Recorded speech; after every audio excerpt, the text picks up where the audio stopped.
So good evening, everybody, and welcome to the second episode of the presenters series for the IACT IMDHA HypnoExpo, which is coming up just around the corner here, March 19th through the 21st here in beautiful Orlando, Florida. We can hardly wait to get you here. At the presenter series, we have two different presenters, actually three of them tonight, to talk to you about the programs that they will be offering at pre and post conference programs at the conference. So we are looking forward to that. And I am here. Of course, I am Michael Watson. I am your host. I have my co-host Karen Hand. Say hello, Karen. Hello there. How are y'all? Good to see you. Yeah. Now, Karen is going to be one of the presenters that we'll be talking to later on. So in the second half of the program, she gets to be a guest in the house. It will be interesting to see how much more kind I will be to you, Karen, when you are a guest. I am otherwise when you're my You can hardly wait. my wonderful work wife. So it's time for us. I'd like to get right into this because we've got some exciting talking to do with our first guest, who is Monica Geers Dahl. And Karen, would you like to introduce Monica? I would love to introduce Monica, but I've got some admissions to do here. And that is one thing I really know very little about you, Monica, except that I use that manuscript that you wrote for IACT, IMDHA, for every certification class that I do, because I think it is really brilliant. They get that, they get my manual, they get lots of stuff, but I use it every time, Monica, because you really did an excellent job with that. I believe that you have a PhD. Am I on the right track? Are you Dr. Dahl? I have an EDD, Doctor of Education, Counseling Psychology, and I've been a certified hypnotist with IMDHA for years. And because of attending the conference last year and Linda making a connection for me, that manual has now been translated to French, and it's being used in France. We moved back around all the way to France. Excellent work. And maybe there are other things that we should be saying about you, Monica, if there are. Michael, maybe you can fill us in, or maybe you'll let us know, Monica. But you're going to do my story. Here's my story about Michael. Michael's brilliant. And the last time I attended as a presenter, 2016, my health was good for shit. Oh, excuse my language. And I wanted to follow someone around who just had this great energy. And I looked, who am I going to be the puppy for? Michael. That was wonderful. And I have to tell you, Monica, I remember that. I remember that so well. And I just remember your energy was just absolutely contagious. You are a trance worker just by virtue of your being, and you have so much to contribute. So those of you who don't know Monica, here is an opportunity tonight, of course, and be sure to get to see her at the conference. And if you don't mind, Monica, I know we're going to talk about your pre-conference thing, but I just want to mention, so that it doesn't go unsaid, is that on Friday, Monica is also doing a 2-hour program Friday morning of the conference weekend called Mind Games for Personal Growth, which sounds like every bit as much fun as I'm sure it is going to be, as well as instructive. And then, oh my gosh, on Saturday morning, she's going to be talking about Gestalt therapy and hypnosis. So how much you are bringing to this. But most of all, of course, the reason we're here is to talk about your pre-conference program. And let me just see I want to call it by the right name. It's called hypnotherapy. I recognize that name.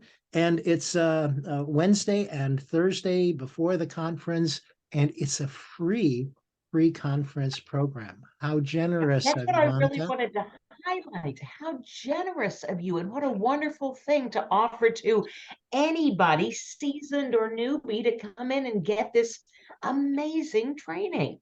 Sorry, I didn't mean to interrupt, but I just had to throw in that. I jumped in. But that's just phenomenal, Monica. It really is.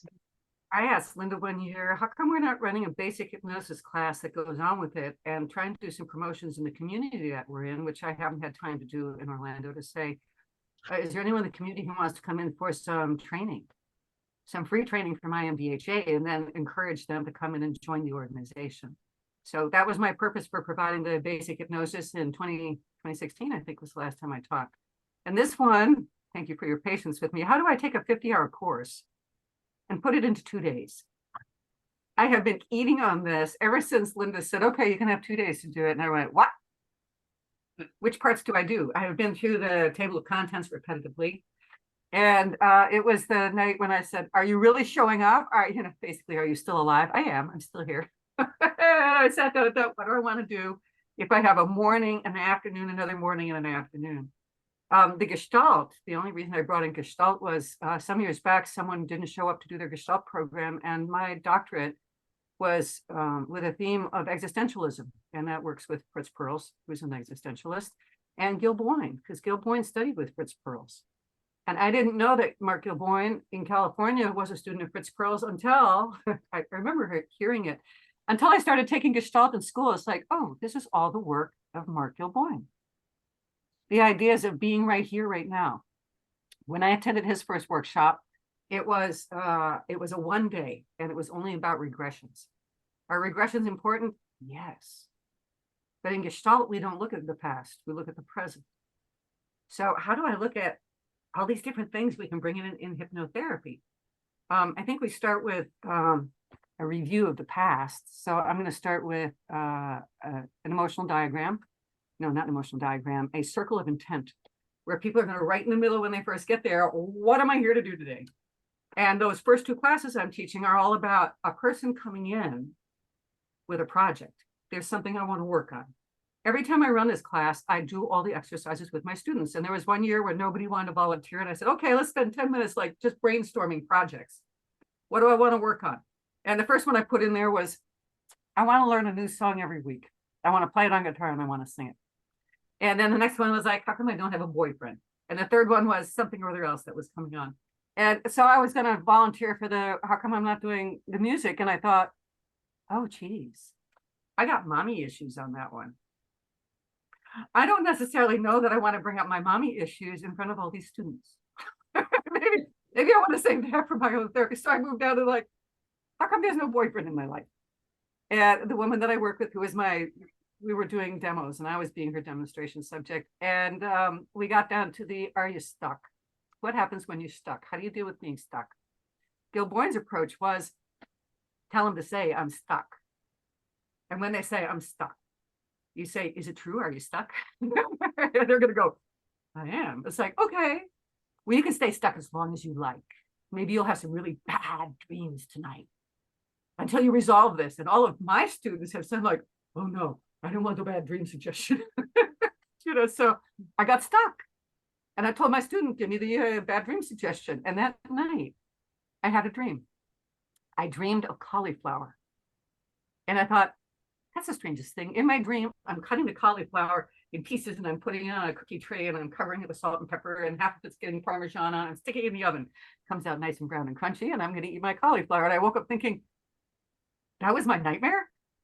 That was really, so I called the gal who was my study buddy and I went, hey, I had the nightmare. And she said, what was it? And I said, I dreamed of cauliflower. I dreamed I was eating cauliflower. And she went, let me look up cauliflower and see what it means. I said, I don't know. I'll just think about it later, but you can look it up if you want.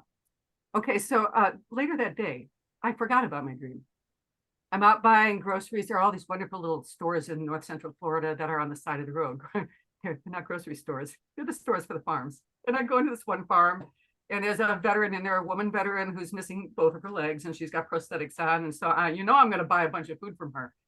And I get to the counter and I've got all this food that I'm going to buy. And as I'm about to pay for it, I look up and there is this one cauliflower staring at me in the cooler. Only one. And I went, add the cauliflower to it. I forgot about my dream until I saw that cauliflower and it was looking at me. So I took it home and I sliced it up and I put it on a cookie and I put a little salt and pepper on one side and salt and pepper and Parmesan on the other side. I stuck it in the oven, pulled it back out again. When I took my first bite, the voice in my head said, the reason you don't have a boyfriend is you don't want to pick up some guy's socks. Oh, I'll pick up the dog stuff in the backyard, but I don't want to pick up that. That's interesting. I took the next bite and it said, and if you're meant to have a boyfriend, I will bring you one. Cauliflower is talking to me? Okay, fine. I put that aside. I didn't think anything about it. Well, that afternoon, I had 3 different men ask me out for dates. Okay, my nightmare of cauliflower. I don't know what it means, but when we have these dreams and we follow them up, it tends to lead us toward things that are appropriate for what we're looking at. So what we'll be doing in that first class is having people set, what am I here for?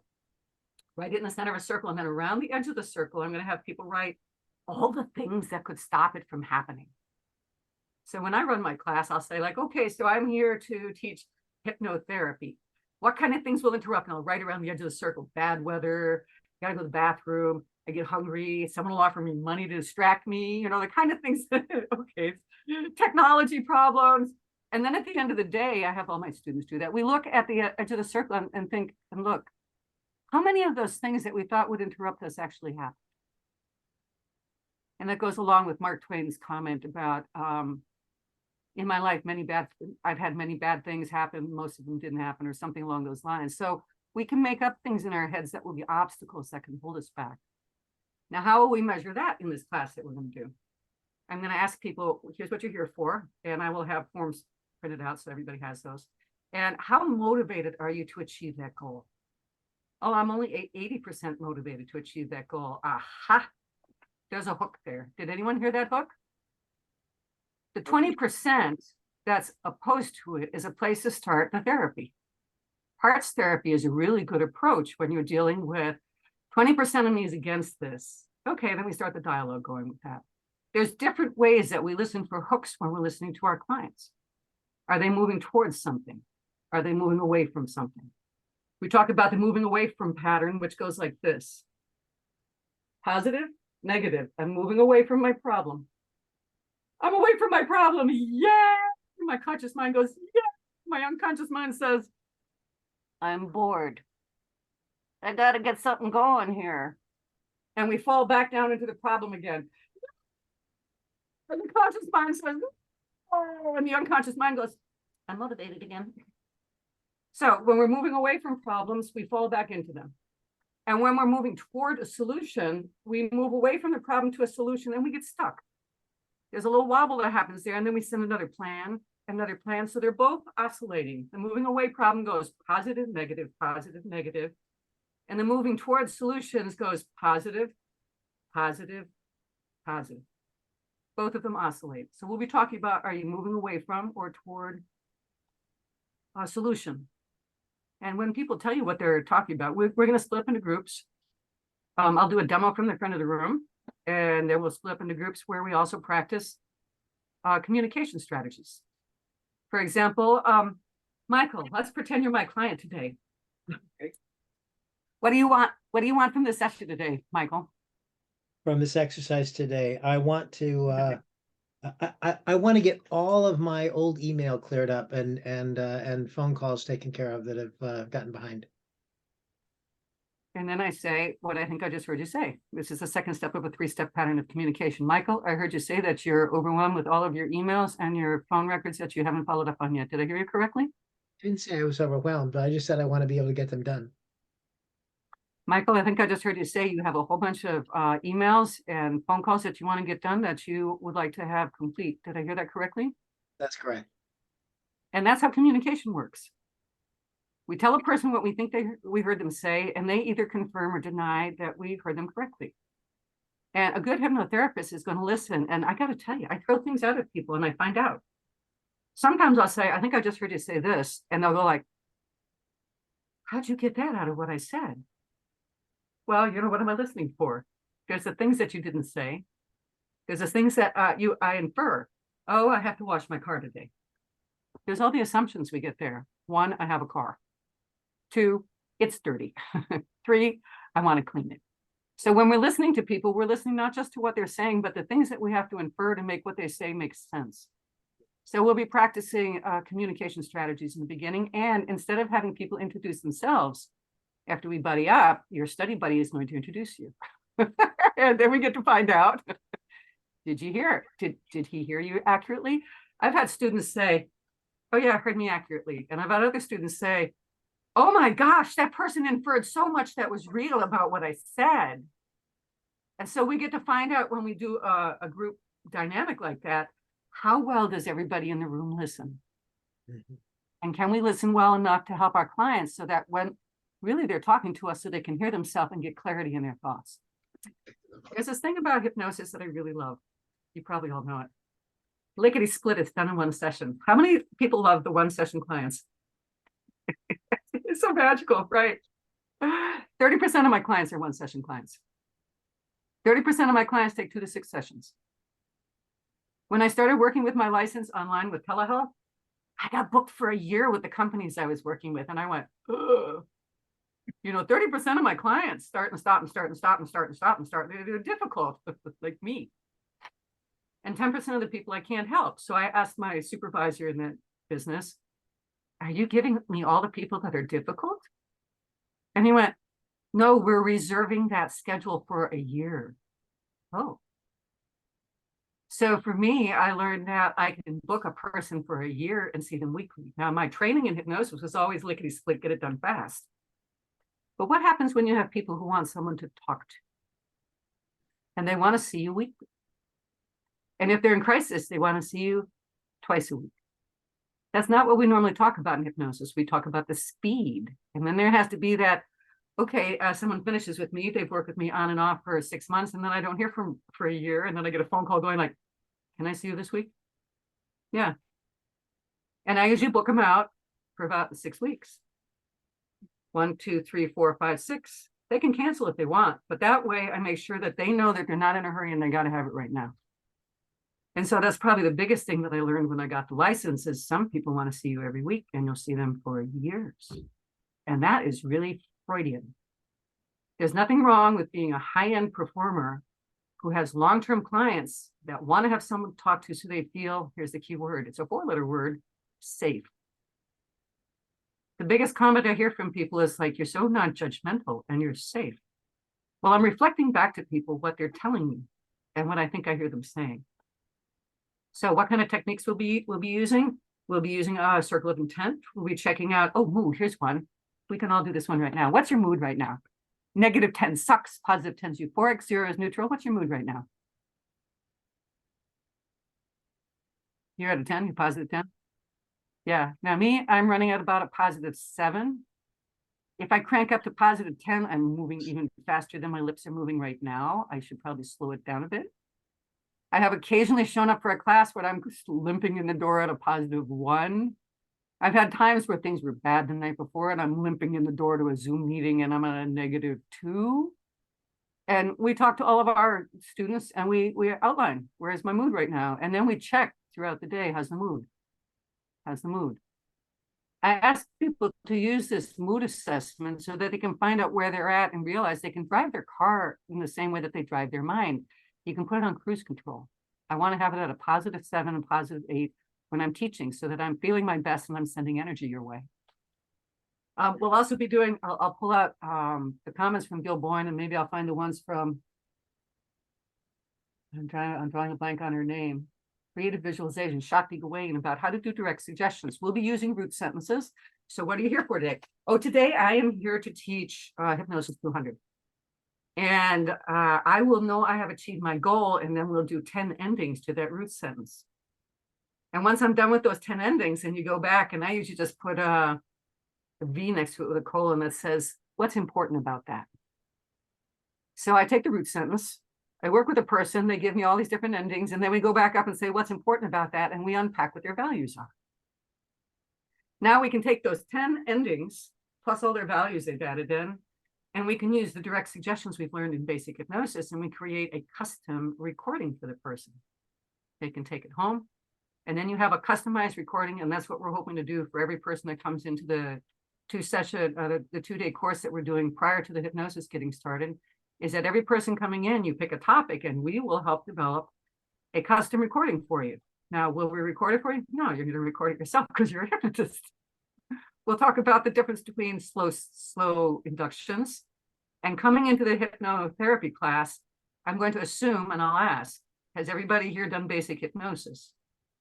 And if they haven't, we'll have to slow down a bit. But everybody else that's done basic hypnosis, I'll say, put yourself in trance now. And everybody here can put themselves in trance now. We'll do some fun things like putting ourselves into trance by letting, imagine the rubber band between the fingers that are pulling it together. When the fingers come together, oh, you're going to go into trance now. We'll do the point your fingers at my toes. I'll sit in the front of the room. When your fingers get to my eyes, go into trance. You know, we want our clients to come in where we don't have to do a progressive relaxation with them every time. We don't want to spend 20 or 30 minutes of a 1-hour session focusing on progressive relaxation. That's the first session. Make them a recording, send it home. And when they come back in again, if anyone has seen is it the movie On a Clear Day with Barbara Streisand? She sees the therapist and he taps the pen, flips around, put yourself in trance. Now it's like, I like this strategy. Anytime you see me tap my pen, Gil Boyne would get me with the ear tug when I was studying with him. And anytime I tugged, he had me as a demonstration subject, and I would like slide out of my chair. And I found myself on the floor, which has happened. Gil tugged his ear again, and I went into trance. So we'll check with people about how fast or how slow they respond. And with a 30-30-30-10, when clients, maybe you encounter clients call, can you guarantee that I'm going to resolve this in one session? Like, are you an easy to change person, or are you slow and stubborn? And most of those people go like, well, I'm slow and stubborn. Okay. You think I'm going to help you change it in one session? I can't even guarantee my own behavior in one session. You want me to guarantee yours? I'm not going to do it, right? And then we talk about where they think they fit into the process of change. So when a person comes in with misconceptions that we are going to, you know, put them in that trance state and make them do things, like, no, I want to give them back their power. What other kind of exercises are we doing? Root sentences, rapid inductions, keywords. Everyone here, I'm assuming, knows how to do keywords, and I'll ask. So you put your suggestion down about what you want and then put a keyword on the bottom of it. So at the end of the morning, before we go to lunch, we'll do a group induction, and I will use rapid induction saying, close your eyes, put yourself in trance now. And then start reading the suggestions to people and check mood after that again and take a break for lunch. When we're done with the day, because I think these are short days, I will stick around after the class to help people polish their suggestions so they can get a nice page or two of direct suggestions. And it's really wonderful. You can record it on your phone.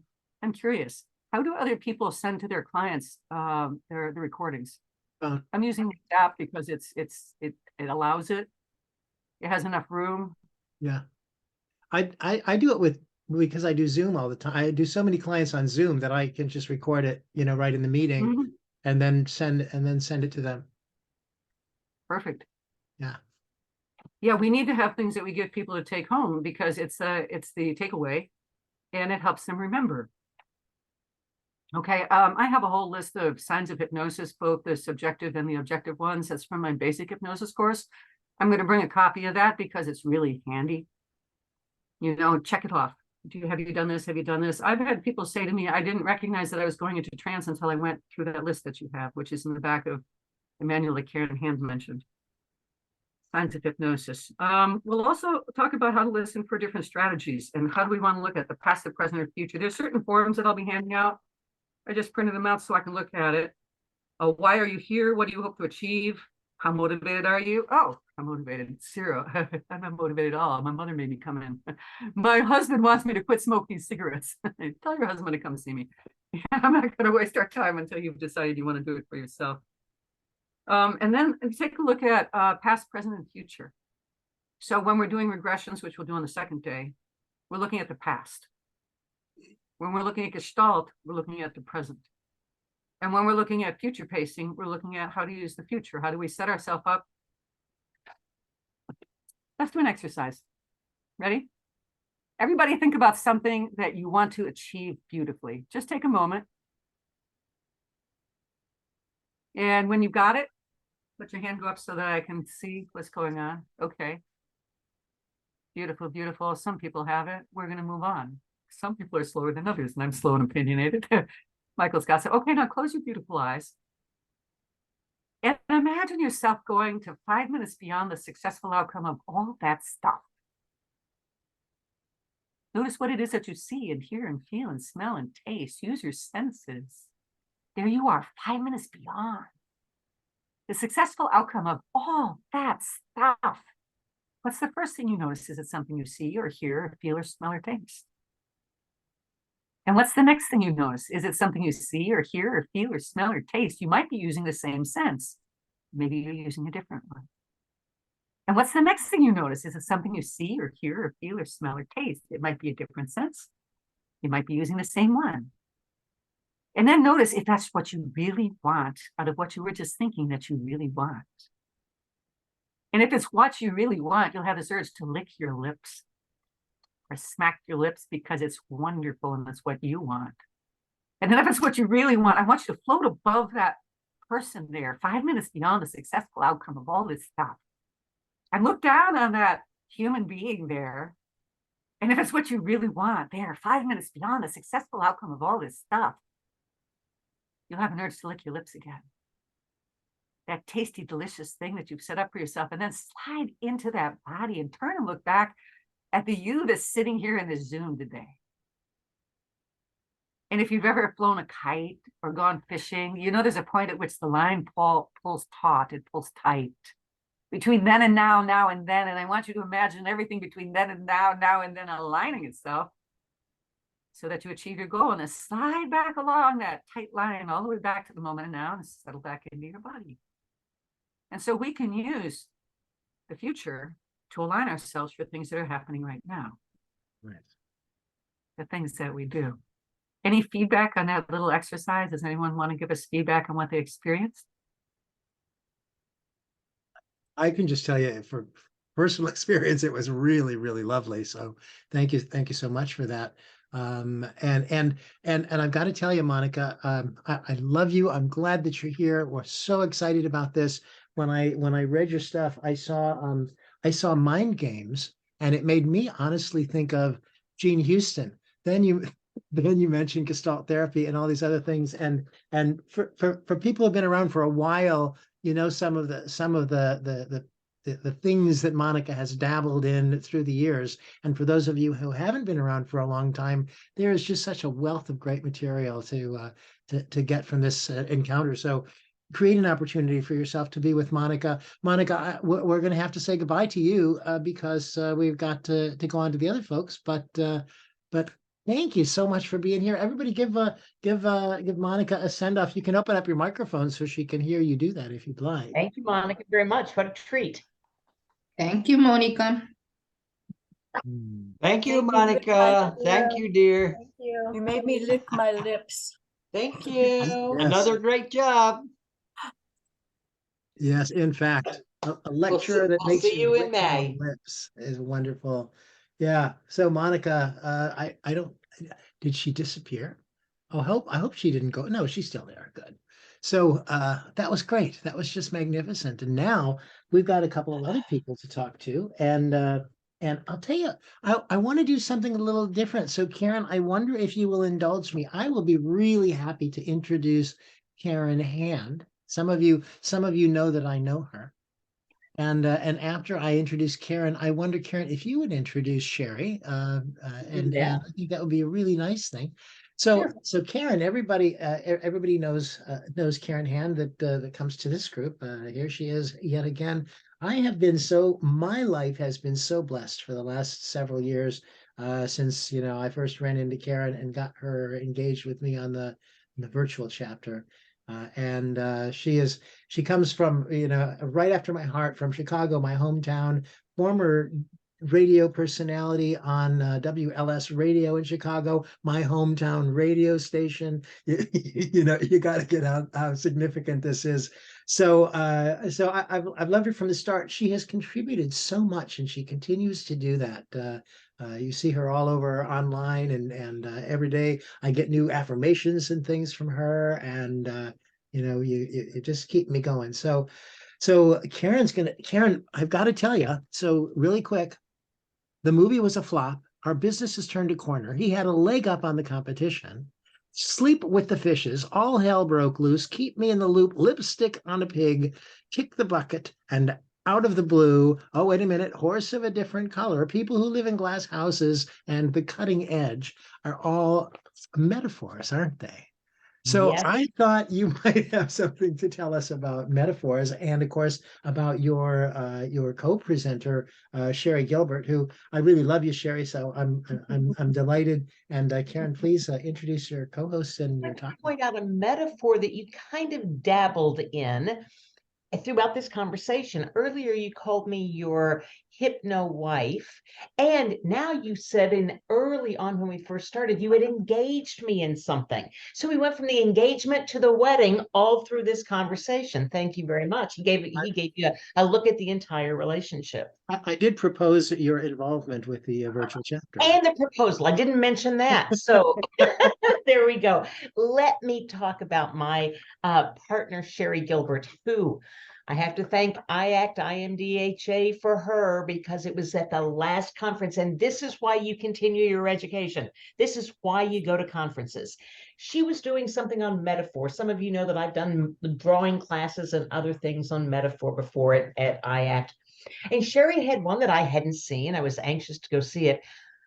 I went in and it was love at first sight. Now, I wasn't cheating on Michael. Please don't misunderstand. But I loved her. I learned a hypno secret from her.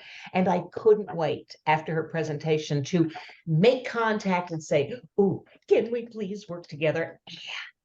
Here we are. Now I'm just telling you my opinion of Sherry, but she has been practicing hypnotherapy since 2000. Sherry's a communication coach and relationship specialist. She also has a degree in holistic health. Sherry has a passion for teaching and mentoring. She's created training programs for hypnotherapists to expand their skills and their practices that include transpersonal hypnotherapy, fertility, trauma release, emotional divorce. She's proud to have received the IACT 2016 Hypnotist of the Year Award, and I know why, because she's really great. And we're going to be doing this 2-day workshop on metaphor magic, the language of the mind. So I'm going to turn it over to Sherry in just a moment for her expertise, but let me ask you guys first, before I let go of the mic. Who knows, show of hands, who knows that story, The Boy Who Cried Wolf? Who knows? Sue, would you unmute yourself for a moment and tell us that story? Hi. Sure. Let's see. There was a boy who pretended he got into trouble a lot of times, or that he was in a crisis point in various ways. I don't remember specifically what they were, but perhaps he was being chased by a bear. I was being chased by a bear and, needed some help, and would come up with different stories where he was in crisis and things like that. And the first couple of times people came to his rescue, came to help him, but there was no bear or there was no crisis. And so when he started asking for help again or calling for help in crisis, people didn't respond because they didn't believe he was actually in danger. It's been a while, but that's my best recollection. I thought it was a brilliant rendition. I thought you expanded even on the story that I even heard. I never heard about the bear. That was a brilliant addition. Thank you. And I want to know, Sue, how old were you, do you suppose, when you heard that the first time? Ooh, that's a good question. I'd say 6 or so, probably. 6 or so. I don't know if you heard it one time or many times, depending on what kind of liar you were as a little 6-year-old. And I'm kidding. I'm kidding. But that's how we get the story repeated, right? We call for help and we don't get it, and we kind of get the story again. And it's repeated 1 or 2 times, 5, 6, 7, when we're little kids. And you haven't repeated it to yourself at all, probably in the last, 10, 15, 20 years. True. And yet I asked you and you remembered the whole thing from way back then. It was just a metaphor that taught you a lesson that at 6, you were smart enough to map across and apply that to your life. And that is the magic of metaphor. The stories, the metaphoric applications actually sit in our mind. It crosses that, dreaded critical faculty. Thumb your nose at them, cross that critical factor, and it goes right in and becomes a belief or sets up a belief. Now, that's storytelling and metaphor, and we're going to give you lots and lots of those. We'll also teach you how to do it in a different way. But Sherry knows why it all works. And oh man, Sherry, okay, I'm going to stop because please take it away. Well, and thank you for the wonderful introduction. I don't want you to cheat on Michael at all. I'm happy to be a sister wife. It's absolutely fine. I also thank IACT, IMDHA, because I have so much loved working with you over the past several months. So, and metaphors are everything for exactly what Karen just showed you. In a few seconds, she said, the boy who cried wolf, and your mind went right there. When Sue went to explain the whole thing, it took several minutes, didn't it? And so metaphor allows us instantly to receive a complete message, even a very complex message like the one delivered to all of us children who were liars at one point or another, who we got told the story of the boy who cried wolf. So it's a very useful tool for hypnotherapists. But why does it work beyond that memory? It actually works because of the way our brains have developed. Researchers, by the way, have found that on average, people use a metaphor every 20 words. So you always have a client giving you a metaphor to use, and here's why. They derive their power from the fact that actually we're a little bit confused. Our brains have evolved to confuse the literal and the symbolic or metaphorical meaning of something by cramming viscerally similar functions into the same areas of the brain. This is why when people say literally something and then they talk about a metaphor, right? Because our brains don't know the difference. So there's a part of our brain called the insula, and it processes physical and moral disgust. It activates if you bite in or you're asked to bite into something like a rotten piece of food, and to happen. But if I tell you a story about maybe child slavery, you're going to have the same part of your brain light up. You're going to have the same response emotionally, and you're going to have the same response in your nervous system, because that's how our brain is set up. So the moment that you have a client telling you their metaphor, or you share your metaphor with the client, there's an instant understanding and instant comprehension. There's a visceral response to it, and even the nervous system gets involved. The anterior cingulate activates if you're poked with a needle. So the next time you have to go and give blood or get an injection, that part of your brain activates. But if you see someone you care about, or if you're me, you even see it on television, you get that same reaction, and that is called psychic pain. And we've all had that experience. They've done a ton of research. And for those of you, and I see several of my students on here tonight, so they all know that I'm a total research junkie. I've never found a piece of research I didn't like reading about. And one of the pieces of research that I encountered when I was looking at metaphors is a experiment they did where they had volunteers evaluating the resumes of different applicants for a job. Some of the clipboards were very lightweight, normal weight, and then others were actually weighted so that they were very heavy. Well, what's the metaphor there? We connect weighted with serious. And so the applicants' resumes that were on the heavier clipboards actually were rated as a more serious applicant and were more likely to get the job. So I now tell any of my clients that are looking for a job to use very heavy paper, because that might help a lot. Another piece of research that came up is they had volunteers come in and just imagine, they didn't even have to say it out loud. They just imagined some of the immoral acts that they may have done in their life. And at the end of the experiment, they wanted to give them a thank you gift. So they had a choice of a pencil or some antiseptic wipes. Do you want to guess what people wanted? They wanted the antiseptic wipe, because we don't know the difference between something is dirty and needs to be washed and something is a dirty deed, right? That's how metaphor works. It is a function of the way our brain was developed and allows us to very quickly use that to connect with what the subconscious will understand completely, how they will understand it, and get them to have a nervous system response and an emotional response.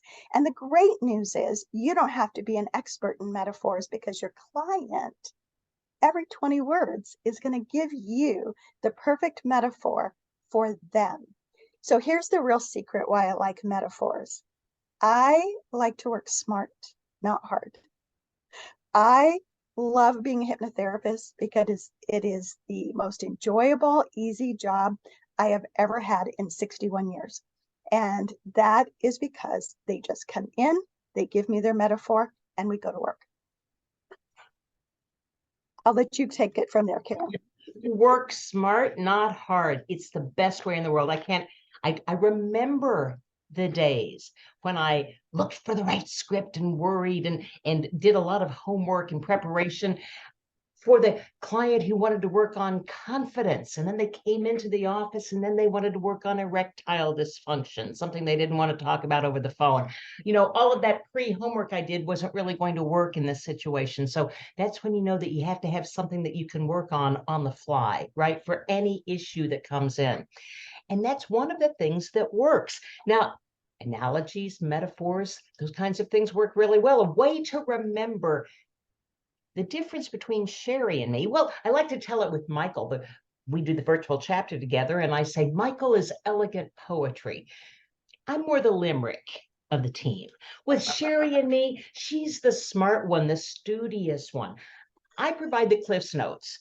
But I tell you something, you're going to get a complete education with the two of us, from the science to the magic. Let me share a little of the magic with you for a moment. Are you aware that there are magic incantations? Now, some hypnotists call these instant inductions or something like that. I love to call them magic incantations because, you know, there we go again, bypassing that critical faculty in one fell swoop.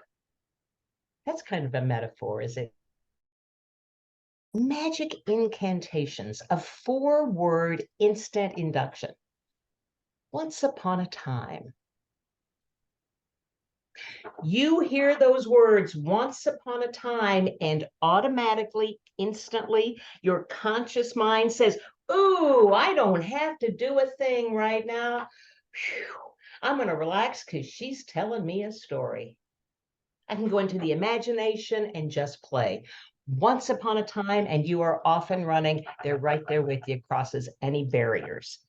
If you're talking along in conversation, another 4-word instant induction, maybe to a mini regression, maybe to a deeper regression. Tell me about that. They've already started, right? They've already started. Tell me about that. And they will, because they're often running on their favorite subject, which is themselves. They know all about it. They're an expert and they want to share it with you. Magical incantation. What would you do with that? Or what would you like to do with that? They're going to come up with solutions. They're going to come up with an explanation of what they might do with it. And we're just exploring the pictures that are underneath conscious awareness.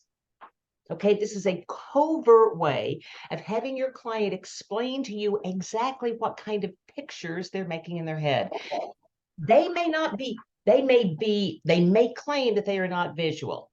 We are all visual. I'm not suggesting that you go into a debate with them about, oh my God, you have to be visual, or you wouldn't be able to find your car in a parking lot, or you would know where your refrigerator was in your kitchen. We are all visual, okay? You don't have to go into a debate about that. Just know that. And so as you're talking, listen for the pictures that they are telling you about that they are most likely making underneath conscious awareness. If you had a magic wand, and there were no limits, what would you do? I happen to keep a handy one in my office. You may be able to see it back there. And when they were in my office, when I saw people in person, I had the magic wand. And on Zoom, I reach back right here. You know, it's, if you had a magic wand, oh, what would you? Well, it's just so happens that I have one. And we can do some magic right here.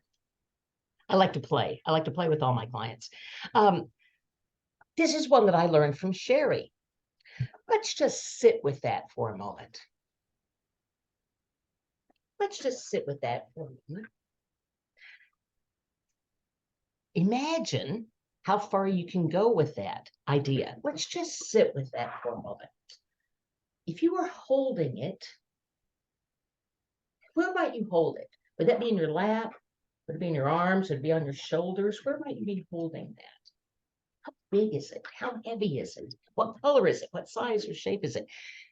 You can go all sorts of places with that. Let's just sit with that for a moment. And what do you want to do with that? Whatever it is. These are just excellent little magical incantations. What does that mean to you? Well, what does that mean to you? Because whatever it means to me is completely superfluous. It doesn't matter in the least. What matters and what we're working on is only what matters to you. So what does that mean to you? Often, clients are willing to really cozy up to the expert and tell them stuff to get their expert opinion. And the best therapy comes when they tell that to you and wait for the expert opinion, and you go, that's incredible. What does that mean to you? And then they'll tell you. Work smarter, not harder. Let them solve the problems. Lead them to the promised land so that they can. Our job really is to, metaphorically and literally speaking, I believe, take them from where they are to where they want to be. Take them out of the problem mindset, move them into the solution mindset. And remember, we can't do it for them.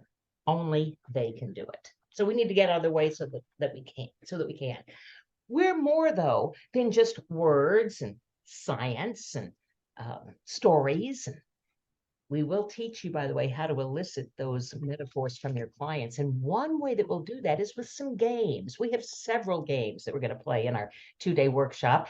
Very kinesthetic things that you can do with clients. Sherry has a great one. This is what I watched her do at IACT, and we're going to share the templates with you and share the information. Sherry, tell them. So what we'll do in the 2-day workshop is the full version of this. So you will work with kinetic house tree person drawings and use that as a way to elicit the metaphors and the information that we need. And there's something beautiful and powerful about drawing, because the moment you start drawing, you actually are engaging your subconscious mind. Well, where are you when you engage your subconscious mind? You're in hypnosis. So you just saved yourself all the time it would have taken you to do an induction, because the client's already in hypnosis. So I've got more time to play. And my biggest stressor in my job is getting everything done before the end of our time. So in my office, if you were here, we would do, and I do all kinds of drawings that we'll talk about, but today we're just talking about a tiny piece of the house tree person drawing. I would give you a brand new, and it's important that it's brand new, box of crayons. I don't use colored pencils. Why do I use crayons? Because can you remember opening up that box of brand new crayons? And it had this incredible waxy smell. And they were perfect. They had the perfect little point on them. And you take them out and begin to use them, and it felt magical. I get goosebumps just even thinking about it. So I go to the dollar store or go to Target or Walmart during back to school, and I have a whole drawer behind me of brand new boxes of crayons, because the moment that I ask them to use that crayon, they're already in hypnosis for me. You may not have a brand new box of crayons, but if you've got paper and pencil near you, I'd like you to grab them. And I want you to draw just a tree. Just for today, we're just going to do a tree. Don't go for artistic ability. I'm not going to give you a ton of time, but just draw a nice tree. Draw whatever kind of tree first comes into your mind. Draw it whatever size that you want it to be. I'm not an artist, so there's no judgment on your artistic ability. Put as many or as few details on it as you would like.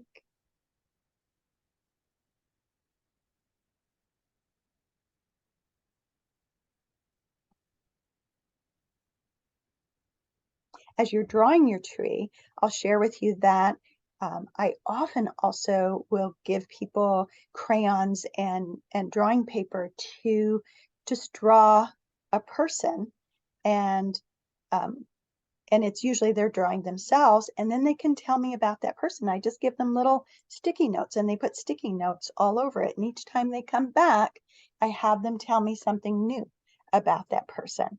And it works really well with people that disassociate or are very shut down and can't really share much with you. You get tons of information. So I'm going to give you about another 30 to 45 seconds. This is just kind of a little sketch of a tree. In an intentional way, we don't give people a lot of time, because what do people do if you give them a lot of time to draw something? They do it over and over again. They want it to be perfect. And I'm not looking for perfect. I'm looking for that instant thing that they put down on the paper. So who would like to show me their tree?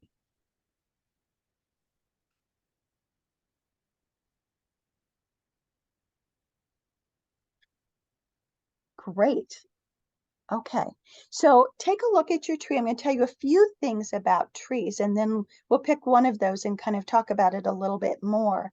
The tree is thought to suggest your deepest unconscious aspects of your personality. It's also thought to represent your life energy. So the branches might show the degree of social connectedness. They're a little hard to see on the camera, but Karen, I could see lots of branches in yours, which suggests a lot of connectedness. That's fabulous, because right now, coming out of the pandemic and so many people working from home, I'm not finding a lot of branches in anybody's trees. They're drawing the crown of the tree without any branches. You gotta have branches and hold the apples.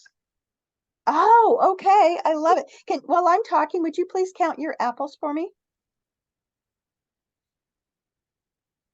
So the trunk is often seen as a representation of inner strength. So is the trunk solid? Is it thick? Is it deeply connected to the earth? Or is it kind of floating above what would be the earth? Is it spindly, right? Does it have a lot of holes in it? Holes, like a squirrel hole, would be typically indicative of some kind of trauma at whatever age that represents on the tree. How many apples did you have, Karen? 6. So 6 if Karen were, birds. say again, please. 6 apples and 2 birds. Okay.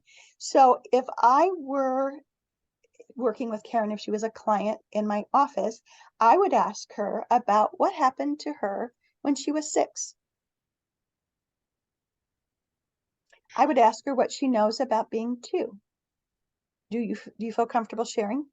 Let's not go into either of those right now. All right. Yes, you just pinpointed it. She is a witch. I want to tell you right now. Yes, you Yes, just I actually have a witchy hat here. Like Karen, I have a magic wand, and I actually have a little witchy hat here for when I'm feeling silly. So, but it pinpoints right away what's going on with that client. And if you do it the way we're going to do it in the workshop, where you've added a kinetic experience, the house, the tree, and the person, you get to know even more. So the crown of the tree, where the leaves are, represents ideas, thoughts, self-concept. So if the tree doesn't have that, if they've drawn a tree that is dying or in the middle of winter and there's no crown, that they may be feeling very shut down. And so the key is, and I'll explain in our workshop what some of these things will mean. So it guides you in the questions to ask. And the most important part, just like any other type of metaphor, is not what we believe it means, but what does it mean to the person, right? So maybe Karen's 6 apples would represent 6 children. Oh, Not heavens, some- no, it could not possibly represent. But it could, right? They could. So it's about what does it represent to the person and never about what I think it represents, right? Just like it's the boy who cried wolf, it doesn't matter what I think that means. It matters what it means to the client. There are times where I will hear an image or a metaphor and I think it means this, and it really means something completely different to that client. So this is why we use their metaphors and not our own. Let me point out quickly, as much as it may look like I'm a ringer, because obviously we're partners, we have never done that before. I have never shown her a tree. She doesn't have any idea what I went through at 6 or at 2, but oh my gosh, was that really incredible information. She didn't even know I was going to, we were talking about apples. I threw in the thing about the birds, which gave her even more insight. We use tree drawings. We use people. We're even going to use a tarot deck or card games. We've got all sorts of ways. By the way, I'm not a fortune teller. When I took a tarot reading class, my husband was terrified. He thought I was going to get a street front office with neon signs in front. I said, no, I'm not going to become a card reader, but I do use the tarot with my clients once in a while because of what they see in the cards. I drew this one today, and I don't care what you see in it or what you know about sevens or what you know about this card or cups or anything else. What I see in this is that's me right there. Very much in charge, directing the action, giving love and filling up all of these minds. It doesn't make any difference what the card really says. It's what I see in it that really is important. What our clients see in it that's really important. Sherry already gave you the crayon secret. We're going to give you game secrets. We're going to give you hardcore secrets. We're going to teach you the nuts and bolts of asking the right questions to get the information to do exactly what Monica was talking about earlier. Listen to the answers so that you can help facilitate that direction to the solution.